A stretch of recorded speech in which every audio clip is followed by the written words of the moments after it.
বাসায় কেউ আছেন? কারো তো সারা শব্দ পাইতেছি না, ভিতরে যাই।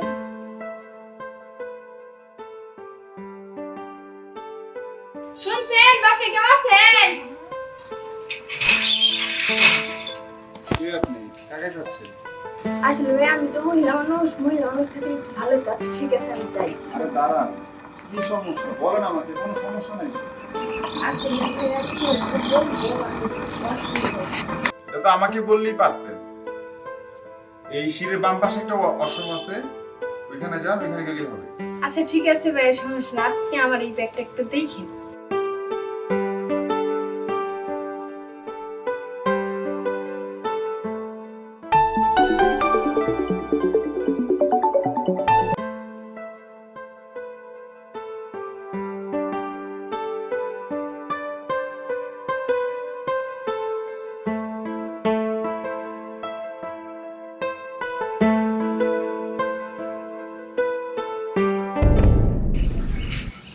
কি ব্যাপার? এখানে মেয়েদের ব্যাগ, আকাশ তো বাড়িতেই। আকাশ, আকাশ, এই আকাশ! কি হইছে, তুমি এভাবে চিল্লাচিল্লি করতেছো কেন? এই ব্যাগটা কার?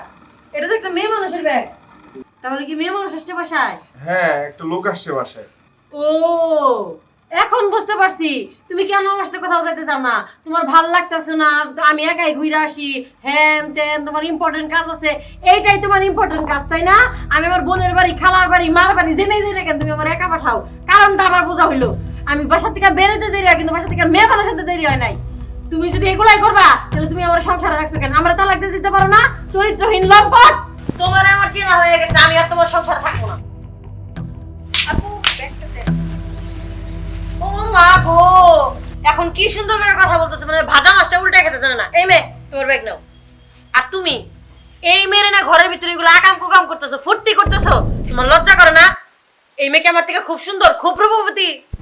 ঠিক আছে, তোমার যখন ওরাই ভালো লাগে, তাহলে তোমরা দুজনই থাকো, আমি চলে যাই। আমি তোমার বাড়িতে তালাকের কাগজ পাঠিয়ে দিমুনি। এই যে আপু শুনেন, কি আপনি শুনবো? কি আমাকে নিয়ে কথা বলতেছেন? ওরে বাবা রে বাবা, এতক্ষণ আমার স্বামী নিয়ে ঘরের ভিতরে কি কি করলা, তখন মনে ছিল না। এখন তোমার নিয়ে কথা বলতেছি না, কি নিয়ে কথা বলতেছি সেটাই বুঝতে পারতেছো না। মনে হয় দুধের দোয়া তুলসী পাতা, তাই না? এই যে আপু থামেন, আমারও কিছু বলতে দেন। না, আপনারই কিছু বলতে দেবো না।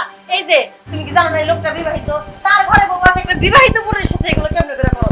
সি সি সি। আরে আপু আপনি একটু থামেন, আমারে কিছু বলতে দেন।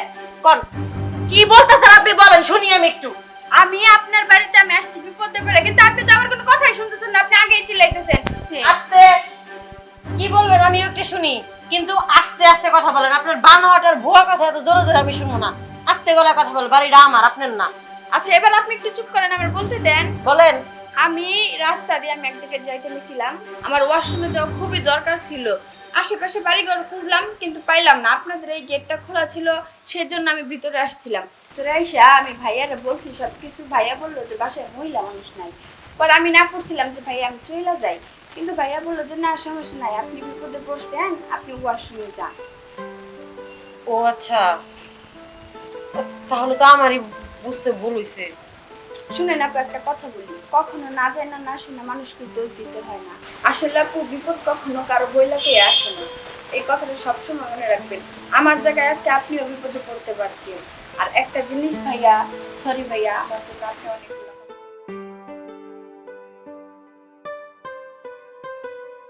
শোনো, আমি না ভুল করে ফেলেছি। বিবেচনা না করে তোমাকে এত বড় অপবাদ দেওয়াটা আমার একদম উচিত হয়নি। আই এম সরি, আর কখনো এরকম ভুল করবো না।